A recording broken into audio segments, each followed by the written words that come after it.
The storm that struck Jamaica unleashed a devastating combination of ferocious winds, torrential rain, and powerful storm surge, leaving behind widespread destruction across the island. As it made landfall, wind speeds reached hurricane force, tearing through communities, uprooting trees, and toppling power lines. Roofs were ripped from homes, and many buildings sustained structural damage as the storm's intensity overwhelmed coastal and inland areas alike. In many towns, communication networks were disrupted, and large sections of the island were plunged into darkness as the national power grid failed under the strain of the winds. The torrential rainfall brought by the storm compounded the devastation. Within a few hours, rivers burst their banks, flooding low-lying communities and washing away roads and bridges.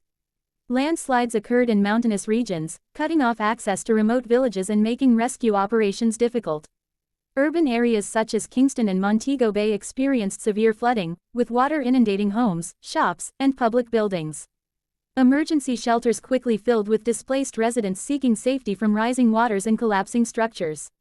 The coastal regions suffered the brunt of the storm surge, as waves several meters high battered the shoreline. Fishing villages and resorts along the northern and southern coasts were particularly hard hit, with boats destroyed, piers swept away, and beaches eroded by the relentless assault of the sea. Many coastal roads were left impassable, strewn with debris and sand. In some areas, saltwater intrusion contaminated freshwater sources, raising concerns about drinking water safety in the aftermath.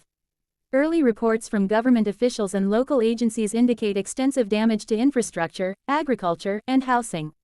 Fields of sugarcane, bananas, and other crops were flattened, threatening the livelihoods of thousands of farmers. Schools, hospitals, and other critical facilities also sustained damage, hindering the island's immediate response efforts. The Jamaican government, in coordination with international aid organizations, has begun assessing the full extent of the destruction and mobilizing relief operations. While the full toll of the storm is still being determined, it is clear that recovery will take time and significant resources.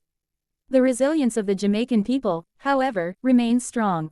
Communities are already coming together to clear debris, support their neighbors, and begin rebuilding.